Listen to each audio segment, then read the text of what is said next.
وسلم مستدعا غائبا حتى رامن العبادی انما کان للمسلمین۔ حضرت عائشہ صدیقہ رضی اللہ تعالیٰ نے فرمایا میں نے نبی کریم علیہ السلام کو ایسا کھل کر ہنستے ہوئے کبھی نہیں دیکھا کہ ان کا تعلق نظر آ جائے۔ میں نے نبی کریم علیہ السلام کو ایسا کھل کر ہنستے ہوئے کبھی نہیں دیکھا کہ ان کا تعلق نظر آ جائے، بلکہ آپ سے تبسم فرمایا کرتے تھے۔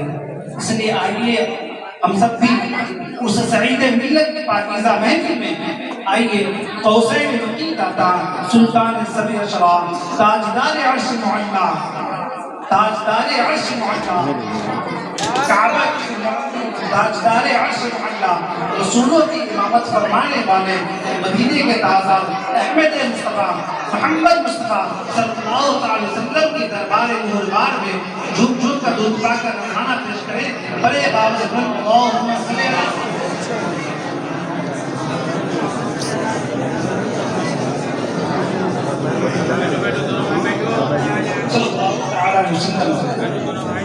سرکار غریب نواز کے قول ہے کہ انہوں نے فرمایا کہ مجھے میرے شیخ نے فرمایا کہ جس انسان کے اندر تین باتیں پیدا ہو جائے وہ خدا کا ولی ہو جاتا ہے۔ جس کے اندر سمندروں جیسی وسعت آ جائے، یعنی سمندر کا مطلب یہ ہے چاہے جو بھی انسان اچھا انسان ہو یا برا انسان ہو، جو بھی انسان سمندر پاس جائے تو پانی، سمندر کا معنی یہی ہے کہ جتنا چاہے وہ پانی۔ اسی طرح ولی اللہ کا دل اسی طرح ہوتا ہے، جو بھی انسان غلطی کرے یا گستاخی کرے لیکن ولی اللہ کا دل اس سے سمندر جیسی وسعت ہوتی ہے، چاہے جتنا بھی غلطی کرے اسے معاف کر دیا۔ اور سورج کی روشنی کی مانند، سورج کی روشنی یہ نہیں دیکھتی یہ مسلم کی زمین ہے یا غیر مسلم کی، یہ ہمارے ماننے والے یا نہ ماننے والے، بلکہ اس کی روشنی، اس کی شعاعیں سب کے لیے یکساں ہے۔ اسی طرح ولی اللہ کا دل سب کے لیے برابر، اس کے اندر کسی کے لیے نہیں ہوتا ہے، یہ کوئی کچھ خامیاں نہیں ہوتی۔ سبحان اللہ، سبحان اللہ، بہت اچھا مثال، بہت اچھا۔ اور زمین جیسی وسعت، زمین پہ اچھا انسان چلے تو بھی پیچھے رہتی ہے، برا چلے پھر بھی پیچھے رہتی ہے، حتیٰ کہ جو خدا کو بھی نہ مانے پھر بھی زمین پیچھے رہتی ہے۔ اسی طرح ولی اللہ کی مثال ہے، سب کے لیے برابر یکساں دیکھتے ہیں۔ حضور سرکار اعلیٰ حضرت امام احمد رضا خان فاضل بریلوی فرماتے ہیں کہ اپنے پیر و مرشد سے محبت کیا کرو۔ انہوں نے فرمایا کہ اپنے جو پیر ہیں ان کا دامن تھاما کرو۔ اپنا جو پیر ہے، چاہے آپ کے پیر کے اندر کچھ خامیاں ہوں پھر بھی وہ آپ کے پیر ہیں، پیر کا مطلب ہے سب تن من دھن سب ان کے پاس قربان کرو۔ سرکار اعلیٰ فرماتے ہیں اگر خلاف سنت کی پیر کے اندر دیکھے تو اسے درگزر کر دیا کرے۔ اگر خلاف سنت کی وجہ سے اگر آپ اپنے پیر و مرشد کو چھوڑتے ہیں یہ گمراہی ہے، شریعت کے خلاف۔ اگر شریعت میں ویسا ہو، اگر شریعت جو نماز نہ پڑھے، داڑھی کٹے، 4 انگوٹھیاں پہنے تو پھر یہ ناجائز ہے، وہ ایسا پیر نہیں صحیح ہے۔ لیکن اگر آپ کے پیر میں ہلکا خامی ہو اس کے وجہ سے چھوڑ دیں کہ آپ کے لیے گمراہی ہے۔ سرکار اعلیٰ بہت فرماتے ہیں کہ ایک فقیر جس نے ایک دکاندار سے 1 روپیہ مانگا، اس نے نہیں دیا، پھر وہ فقیر جلال میں آ گیا اور کہا کہ مجھے پیسہ تو ورنہ میں تمہاری دکان کو پلٹ دوں گا۔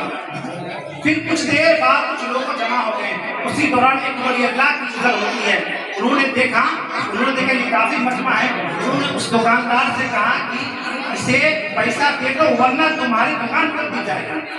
وہاں جو لوگ جمع تھے وہ لوگ اس ولی اللہ سے متفق سے مانگنے والے تھے، جانتے تھے انہوں نے کہا حضور اس فقیر کے لیے آپ نے کہا کہ پیسہ دے دو ورنہ تمہاری دکان پلٹ دی جائے گی۔ تو اس ولی اللہ نے کہا کہ میں نے اس پر باطنی کو دیکھا بالکل خالی پایا، میں نے ان کے پیر و مرشد کو دیکھا وہ بھی غالب آیا، لیکن ان کے پیر و مرشد کو، ان کے شیخ کو دیکھا کہ وہ ایک ولی اللہ کامل تھے، وہ اس انتظار میں تھے کہ میرا مرید کا مرید اگر ایک اشارہ کر دے دکان بندنے کے لیے تو میں اس کا دکان کر دوں۔ نعرہ تکبیر، نعرہ رسالت، فیضان سعید ملت، فیضان سرکار سرکاری، فیضان خواجہ غریب نواز، فیضان اولیاء کرام، نعرہ حضور سعید ملت، نعرہ حضور غلام معصوم ملت، حضرت غلام ربانی مرکزی صاحب قبلہ۔ اسی لیے اپنے پیر سے محبت کیا کریں، الفت کیا کریں، یہ نہیں کہ تھوڑی باتوں سے اپنے پیر سے ادھر ہو جائے۔ بغیر عذر شریع پیر بدلنا ناجائز ہے۔ حضرت امام شافعی رضی اللہ تعالیٰ عنہ حضرت امام اعظم ابو حنیفہ کے مزارات پہ قبر انور پر جاتے روزانہ فاتحہ پڑھا کرتے تھے۔ انہوں نے کہا کہ مجھے جب کوئی پریشانی ہوتی ہے، کچھ مشکلات آتے تو میں نفل نماز پڑھ کر حضور امام اعظم کے دربار میں جاتا، اس وقت تک دعا مانگتا جب تک ہماری حاجت پوری نہ ہو۔ دعا تو لوگ گھر بیٹھے بیٹھے بھی مانگ سکتے ہیں، کیا ضرورت تھی اسے سعید ملت کے موقع پہ کافی دور دور سے جے پور، کولکاتہ، ممبئی وغیرہ دیگر اپنے علاقے کے اڑوس پڑوس اتنی ٹھنڈ کے موسم میں جو آئے ہیں، کیا ضرورت تھی آنے کی؟ وہ تو گھر پر بیٹھ کر بھی دعا مانگ لیتے، اتنی دور آنے کی کیا ضرورت تھی؟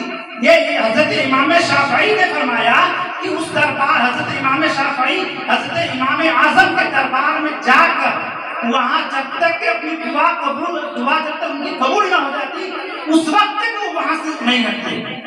اسی لیے تو سب لوگ آئے ہیں کہ سرکار سعید ملت کے صدقے میں ہماری ہر پریشانی دور ہو۔ اللہ تبارک و تعالیٰ سے دعا ہے کہ ایک یہ ہے کہ حضرت حضور سرکار مجاہد ملت علی رحمت رضوان کے نواسے حضور سرکار حضور ملت علی رحمت رضوان صاحب کیا ہے، اور اللہ تعالیٰ سرکار مجاہد ملت کے صدقے میں اور حضور نواسے حضور علی ملت کے فیضان ہم لوگ سے سایہ رہے۔ استغفر اللہ ربی